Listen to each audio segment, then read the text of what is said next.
హైదరాబాద్ని పరిపాలించిన నవాబులు కూడా శ్రీకాకుళం జిల్లాలో కూడా తమ పరిపాలన కొనసాగించారు. దానికి సంబంధించిన ఆనవాళ్ళు ఇప్పుడు శ్రీకాకుళం జిల్లా ఎస్ఎంపురంలో ఉన్నాయి. 1599లో వాళ్ళు ఇక్కడ ఈ ఎస్ఎంపురంలో వాళ్ళు పరిపాలన స్టార్ట్ చేశారు. 1604 సంవత్సరంలో షేర్ మహమ్మద్ ఖాన్ అనే అధికారిని ఇక్కడ పరిపాలన అధికారిగా పెట్టి సుమారుగా వీళ్ళు 250 సంవత్సరాలకు పైగా ఇక్కడ వీళ్ళు షేర్ మహమ్మద్ పురాన్ని వీళ్ళు కేంద్రంగా చేసుకొని కూడా పరిపాలించారు. దీనికి సంబంధించి కూడా చాలా వరకు కూడా చారిత్రక ఆధారాలు కూడా ఇక్కడ మనం ఉంటున్న ఇదే ప్లేస్లోనే వీళ్ళు ఎస్ఎంపురం అనే ప్రాంతం ఇది. ఇక్కడే షేర్ మహమ్మద్ ఖాన్ తన అధికారాన్ని ఇక్కడి నుంచే తను ప్రారంభించి కూడా 200 ఏళ్ళకి పైగా కూడా వాళ్ళు వంశపారంపర్యంగా కూడా ఇక్కడ నవాబులు పరిపాలించారు. ఇక్కడ దీనికి సంబంధించిన చరిత్ర గురించి మాట్లాడడానికి ఇక్కడ కొంతమంది స్థానికులు ఉన్నారు. వారి మాటలను అడిగి తెలుసుకుందాం. ఈ ఎస్ఎంపురంకి సంబంధించి ఇక్కడ చరిత్రకు సంబంధించి మీకు ఎటువంటి మీకు తెలుసు? దీని మాకు తెలడం అంటే ఇక్కడ సుమారు ఒక 200 సంవత్సరాల క్రితం నుండి ఈ సాయిబులు తాలూకదని అనుకోవడం సాయిబులది. వాళ్ళు తర్వాత ఏంటంటే వాళ్ళు ఒక 200 సంవత్సరాలు పాలించినప్పుడు మనకే తెలుసు వాళ్ళు ఏం చేశారు అనేది. కానీ ఇక్కడ అనుకోవడం ఏంటంటే వాళ్ళు ఇక్కడ ఒక 7 బావులు నిర్మించారు.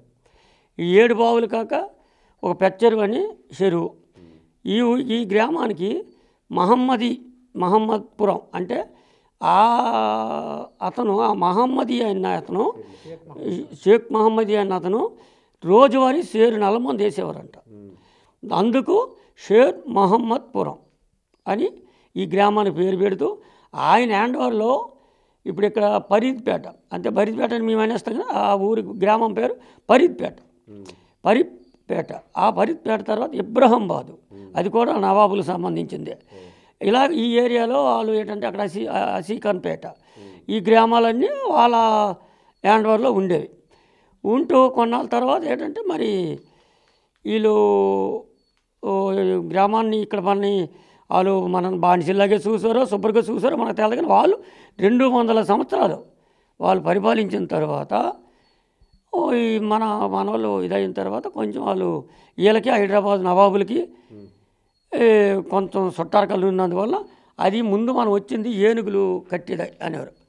ఈ ఎదరున్నది ఇది ఏనుగులు వాటర్ తాగే బావి, అది మంచినీళ్ళు బావి. ఆయన అందులో స్నానం చేసి ఆ నీళ్ళే వీళ్ళు వాడేవారట. ఎవరు? ఈ షేర్ మహమ్మద్. వాళ్ళు అయిన తర్వాత ఇది కొన్ని సంవత్సరాల తర్వాత మాకు జమీందార్ అని ఇక్కడ వాళ్ళ ఎస్టేట్లలో ఉన్నాయి. అలా యూనివర్సిటీ అనేది జమీందార్ది. ఎవరిది? జగ్గారావుది.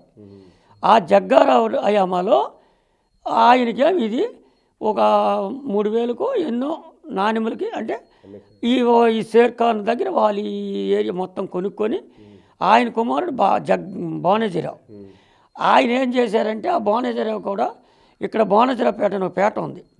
వాళ్ళు కొంత ఎస్టేట్ ఆ పేట వాళ్ళకి ఇచ్చేసి ఆయన పేరు పెట్టమని వాళ్ళకి ఇచ్చారు. ఇప్పటికీ బానేజీరావుపేట అని అంటారు వాటిని. ఇది షేర్ మహమ్మద్పురం. మేము చిన్నప్పుడు ఎందాలు వచ్చి ఆడుకోవడం ఇక్కడ తాటికాయలు గట్టు ఉండేవి. ఇప్పుడు ఫ్రీగా వచ్చేస్తాను కాబట్టి కనిమెట్టలు భూములకు రావాలంటే భయం. మా గ్రామం ఇక్కడ దాకా, ఇక్కడ నుండి అసలుకి వెళ్ళాలంటే భయం. ఆ భయంలోనే ఎండప్పుడు వచ్చి తాటికాయలు గట్టు కొట్టుకొని ఇందులో ఆడుకుండేవాళ్ళం, ఇందులో ఉండేవాళ్ళం చిన్నప్పుడు. కానీ ఇప్పుడు మేము 15 సంవత్సరాల తర్వాత ఇటు రాలేదు. అంత మార్పు వచ్చేసింది. వీళ్ళ భూములు అంటే ఎక్కడికక్కడంటే అద్దుల ప్రకారంగా అయితే ఇలా ఉన్నాయి.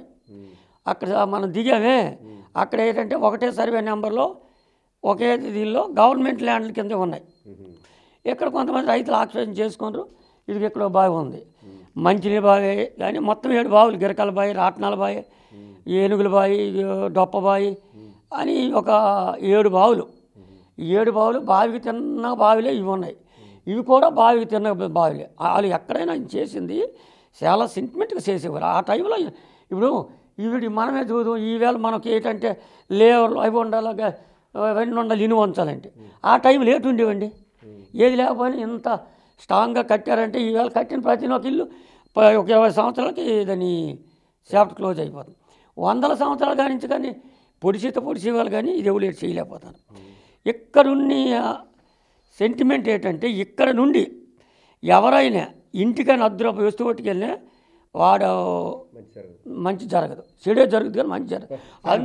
సార్ ఇప్పుడు దీని చరిత్ర చూస్తే ఇన్ని 100 సంవత్సరాలు అయింది కదా, అసలు ఇది పర్యాటక ప్రాంతంగా ఎందుకు అభివృద్ధి చేస్తే బాగుండదు? పర్యాటక ప్రాంతంగా అంటే ప్రభుత్వం చొరవ తీసుకోవాలి. ఏ ప్రభుత్వం వచ్చినా దీని మీద దృష్టి పెట్టే ఇది లేదు. తర్వాత రైతులు కూడా చాలా కొన్ని వందల సంవత్సరాలు అయిపోయింది కాబట్టి రైతులు కూడా ఇదంతా ఆక్యుపేషన్లో ఉంది కాబట్టి ప్రస్తుతం అయితే ఇది పర్యాటక కేంద్రంగా చేస్తే మంచిదే. కానీ వాళ్ళ ఆనవాళ్ళు ఇప్పుడు మాకు తెలిసి మా చిన్నప్పటి నుంచి కూడా వాళ్ళ ఆనవాళ్ళు ఇప్పుడు ఇక్కడికి ముస్లింలు వచ్చే స్థితి కూడా ఏం లేదు. కానీ దీనికి చాలా చరిత్ర ఉంది. ఎందుకంటే అప్పుడు గ్రామానికి సంబంధించి ఎస్ఎంపురం గ్రామంలో షేక్ మహమ్మద్ ఖాన్ అని పరిపాలించేవాడు కాబట్టి ఆయన పేరు మీద ఎస్ఎంపురం షేర్ మహమ్మద్పురం అని చెప్పేసి వచ్చిందని ఒక నానుడి. తర్వాత ఈ చుట్టుపక్కల గ్రామాలకు అన్నిటికి కూడా ఇక్కడి నుండే పరిపాలన కేంద్రంగా పాలించి ఈ చుట్టుపక్కల గ్రామాలు కూడా మా సప్తపురాలు అంటారు. ఈ సప్తపురంలో మ్యాక్సిమం ఎస్ఎంపురం అంటే షేర్ మహమ్మద్పురం, ఫరీద్పేట, ఇబ్రహీంబాదు, అకింఖాన్పేట ఇలాగ ఇత్యాది గ్రామాల పేర్లు ముస్లింలు పేర్లతోనే ఉంటాయి. ఇది క్రమేపీ వాళ్ళు ఇక్కడ స్థావరంగా మా ఊరు కేంద్రంగా పరిపాలించేవారు. కాబట్టి ఇప్పుడు మనం ఇప్పుడు విజువల్ తీస్తున్న ఇదైతే వాళ్ళ నివాస ప్రాంతం ఇది. వాళ్ళు వచ్చేది కూడా వాళ్ళకి ఏంటంటే ఆ రోజుల్లో కూడా వాళ్ళు ఎక్కువగా ముస్లింలు కాబట్టి ఎక్కువ వాళ్ళ విలాసమైన జీవితం గడపాలి కాబట్టి వాళ్ళు 7 బావులు సపరేట్ వాళ్ళకి సపరేట్గా తాగడానికి స్నానాలు చేయడానికి ఒక బావి, తర్వాత గుర్రాలు మంచినీళ్ళు తాగడానికి గుర్రాలకి క్లీన్ చేయడానికి ఒక బావి, తర్వాత ఏనుగులు సంబంధించిన ఒక బావి, రాట్నాల బావి అని వాళ్ళ ఇన్స్ట్రుమెంట్స్ ఏవైనా ఇచ్చేసుకుని రాట్నాల బావి అని చెప్పేసి ఇచ్చారు. 7 బావులు ఇక్కడ ఉన్నాయి.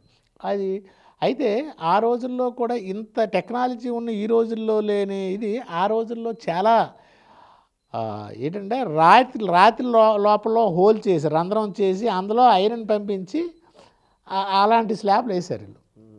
ఇప్పుడు ఎస్ఎంపురం పెద్ద చెరువు ఉంది, సుమారు 200 ఎకరాలు. అది 2 కొండలకు మధ్యలో కట్టి రిజర్వాయర్ యాజ్ రిజర్వాయర్.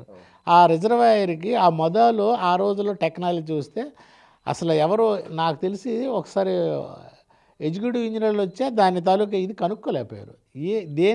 దానికి 6 రంధ్రాలు ఉండేవట. ఎంత ఫోర్స్ వచ్చినా సరే కింద అది కుంగిపోవడానికి వీలు లేనంత దీనిగా కట్టారు. అట్లీస్ట్ చిన్న తలుపు ఇలా గడ్డు పెడితే మొత్తం నీరు అలాగా స్టాగండి మరి కదిలేదు కాదు, ఇంత చుక్క కూడా బయటకు వచ్చేది కాదు. ఆ నీరు కూడా బయటికి రావడానికి కూడా చాలా పెద్ద మనం చూడండి ఇప్పుడు బోర్లు కొడితే చిన్న ఇవి కడుతుంటాం, అలాంటి పెద్దవి కట్టారు. ఇప్పుడైతే వెళ్ళే స్థితిలో లేవు, మొక్కలు కూడా బలిసేసాయి కాబట్టి. ఇక్కడి నుండి పరిపాలించి సుమారు ఒక 200 సంవత్సరాలు పరిపాలించి వాళ్ళ హైదరాబాద్ వీళ్ళకి చుట్టారకాలం అదే అవినాభ సంబంధాలు ఉన్నాయంటారు, ఏమో మనకు అయితే తెలీదు. అయితే ఇప్పుడు ఇదేం చేశారంటే జగ్గారావు అని చెప్పేసి ఇప్పుడు ఆంధ్ర అంబేద్కర్ యూనివర్సిటీ కొనసాగుతుంది. అందులో వాళ్ళకేమో వీళ్ళు అమ్మేశారంటే ఎంతకో ఒక ఆ రోజుల్లో ఈ ప్రాంతాన్ని అమ్మేశారు. వాళ్ళు అలాగా క్రమేపీ వాళ్ళేమో జమీందారీ వ్యవస్థకి వెళ్ళిపోయింది. జమీందారీ వ్యవస్థ నుంచి అప్పుడు బానోజీ నాయుడు అని చెప్పేసి అప్పుడు ఆయన ఆ జగ్గారావు గారి తాలూకు వంశస్థులు ఉంటే వాళ్ళ పేరు మీద బానోజీరావు పేట అని చెప్పేసి పక్కనే ఒక పేట ఉన్నది. వాళ్ళు కూడా లేదు ఏదో వైజాగ్లో ఉన్నారు. ఈ జమీందారులు కూడా వైజాగ్లో సెటిల్ అయ్యారు. వాళ్ళు కూడా మరి ముస్లింలు ఏమయ్యారో మనకు తెలియదు. ఇది మాత్రం చాలా హిస్టారికల్ ఏరియా. దీని మీద నాకు తెలిసి యూనివర్సిటీ ఏదైనా సరే ఒక రీసెర్చ్ చేయించే స్కాలర్స్ గట్రా ఉంటారు కదా, ఒక దీని మీద రీసెర్చ్ జరిపి దీన్ని అభివృద్ధి చేస్తే చాలా మంచిది, అన్నిటికీ ఉపయోగపడుతుంది. పర్యాటక కేంద్రంగా ఉపయోగపడితే గ్రామాలకు కూడా కొంత ఇన్కమ్ సోర్సెస్ ఇది ఉంటుంది, కొంత ట్రాన్స్పోర్టేషన్ ఇవి కొంత చుట్టుపక్కల ప్రజలు కూడా దీన్ని పర్యటిస్తే దానివల్ల కొంత లబ్ధి కూడా గ్రామాలకి చేరుతుందని పరిపాలన ఎలా ఉండేవాదని మీ పెద్దలు చెప్తుంటారు కదా, ఇక్కడ వీళ్ళు ఎలా చేసేవారు? చాలా దారుణంగా ఉండేదంట. అప్పుడంటే ముస్లింలు కాబట్టి హిందువుల్ని కొంత ఇబ్బంది పెట్టి బానిసలుగా వ్యవహరించుకొని చేసేవారంట. అందరూ వాళ్ళ దగ్గర బానిసత్వంగా ఉండి వీళ్ళు విలాసమైన జీవితం కాదు, మనం సినిమాలో కూడా చూసినట్టే వీళ్ళు విలాసవంతంత జీవితం కాబట్టి అందరిని కూడా చాలా చాలా దారుణంగా చూసేవారంట. వాళ్ళకు పనికి సంబంధించిన తప్ప కానీ ఇంకా వేరే దీనికి ఏమిటి లేదు, వాళ్ళకు లొంగే అందరూ ఉండవలసిందే ఆ రోజుల్లో పరిపాలించేవారట. ఆ రకంగా చాలా డిక్టేటర్షిప్గా పరిపాలించేవారు. అయితే ఇక్కడ ఏంటంటే ఒక నానుడి ఉంది ముస్లింలది కాబట్టి ఇక్కడ ఏ వస్తువు అయినా సరే ఎవరైనా తీసుకెళ్తే సెంటిమెంట్, ఎవరు తీసుకెళ్ళడానికి భయం. ఆ భయం వాళ్ళకి ఏమైనా పూర్వం ఏంటంటే ఎవరికి ఏదో ఒకటి జరిగింది అనుకోండి, ఆ సెంటిమెంట్ అలా ఉండిపోతుంది. అలాగా ఇక్కడి నుంచి ఏ వస్తువు కూడా ఎవరు తీసుకెళ్లే సమస్య ఉండదు. మేము కూడా చిన్నప్పుడు ఈ బావిళ్ళంట వచ్చి వేసవికాలం వస్తే ఈ బావిళ్ళంట ఈతలు కొట్టి గెంతి ఇందులంటే ఆడేవాళ్ళం. మరి ఇప్పుడు ఇంచుమించు 15 సంవత్సరాలు అయిపోయింది. ఈ పాడుపడిపోయి తర్వాత చెట్లు గట్ట దొంకలు గట్ట పరిసి చిన్న ఒక రకంగా అయితే చిన్న అరణ్యంలా తయారైంది. మినీ ఆడ ఫారెస్ట్ లాగా తయారైంది. దీనికి ఇక్కడ ఏం పరిశోధనలు జరిగాయండి దీని మీద? పరిశోధనలు ఎవరెవరో వస్తున్నారు, ఎవరెవరో ఎవ్రీ ఇయర్ ఇంచుమించు ఎవరికో వాళ్ళకి ఏదో ఇది ఉండేటప్పుడు వస్తున్నారు. అలా చూసుకొని దాని మీద పరిశీలిస్తానని చెప్పి వెళ్ళిపోయారు. కానీ దీని హిస్టరీ చాలా ఎక్కువే ఉంది. మనకు కూడా అవగాహన లేదు దీని మీద పెద్దగా. కానీ పూర్వీకులు చెప్పిన ప్రకారం అయితే దీనికి చాలా పెద్ద హిస్టరీ ఉంది, చాలా పెద్ద హిస్టరీ. ఇప్పుడు మళ్ళా ఈ ముస్లిం వ్యవస్థ వచ్చిన తర్వాత మళ్ళా బ్రిటిష్ వాళ్ళు పరిపాలించి, బ్రిటిష్ వాళ్ళ తర్వాత జమీందారీ వ్యవస్థ, ఇవన్నిటికి కూడా చాలా దారుణంగా ఉండేది. ఒక రకంగా అయితే పటేలు గారు అయిన తర్వాతే ఇవన్నీ ఇనాములు అదే సంస్థానాలు విలీనం చేసుకోవడం వల్ల వీళ్ళు ఎటు అటు ఈ ఇక్కడి నుండి సంపదను తీసుకొని ఎక్కడికి అక్కడ తరలించుకొని ఇటువైపు రావడం మానేశారు. మొత్తం మీద షేర్ మహమ్మద్ ఖాన్ ఆధీనంలో మొత్తం ఈ చుట్టుపక్కల 7 గ్రామాల్లో కూడా పరిపాలన ఉండేదని కూడా అక్కడ స్థానికంగా ఉన్న కొంతమంది స్థానికులతో పాటు ఇక్కడ కొంతమంది మేధావులు కూడా చెప్తున్నమాట. పరిపాలన అనేది కొంత డిక్టేటర్షిప్లా ఉన్నా సరే చుట్టుపక్కల ప్రాంతాల్లో చెరువులు తవ్వించారు. అది వాళ్ళ ఏ ఉద్దేశమే తవ్వించినా ప్రస్తుతానికి అదైతే 200 ఎకరాలకి మంచి నీరు అందించే విధంగా ప్రజలకు ఉపయోగపడుతుంది. మరోవైపు ఈ చుట్టుపక్కల ప్రాంతాల్లో కూడా ఈ షేర్ మహమ్మద్ ఖాన్ సమయంలో మొత్తం అన్నిటి కూడా పరీతిపేట అని, ఎస్ఎంపురం అని, మిగతా వీటన్నిటికీ కూడా వాళ్ళ పేర్లు పెట్టుకున్నారు. అయితే ఇది వాళ్ళ తదనంతరం కూడా అక్కడ ఉన్న ఎవరైతే జగ్గారావు అనే ఆయనకి ఈ ప్రాంతానంతరినీ కూడా అప్పుడు వీళ్ళు అమ్మేయడం జరిగిందని కూడా ఆ తర్వాత ఇక్కడి నుంచి వాళ్ళు వెళ్ళిపోయినట్టు కూడా తెలుస్తుంది. ఆ తర్వాత అక్కడి నుంచి కూడా వాళ్ళు బానుజీరావు అనే వారి వ్యక్తికి కూడా వెళ్ళి కేటాయించడం జరిగింది. వాళ్ళు జమీందారీ వ్యవస్థ వచ్చిన తర్వాత బానుజీరావు కుటుంబంతో జమీందారీ వ్యవస్థ, వాళ్ళు కొన్నాళ్ళు ఈ షేర్ మహమ్మద్ పురాణ్ అంతటా కూడా వారు అధీనంలో పరిపాలించేవారని కూడా స్థానికులు చెప్తున్నారు. మొత్తం మీద చూస్తే ఇది ఒక 200 ఏళ్ళకి పైగా చరిత్ర ఉన్న ప్రాంతం. కొంత పర్యాటకంగా కానీ దీన్ని ఇక్కడ అభివృద్ధి చేస్తే స్థానికంగా కూడా కొంతమందికి ఉపాధి అవకాశాలు దొరుకుతాయి. ఇక్కడున్న చరిత్రను కొంత తెలుసుకునే అవకాశం ఉంటుందని కూడా ఇక్కడున్న స్థానికులతో పాటు కొంతమంది చరిత్రకారులు చెప్తున్నమాట. వీడియో జర్నలిస్ట్ నాగరాజరావు, ఎస్ఎంపురం, శ్రీకాకుళం జిల్లా.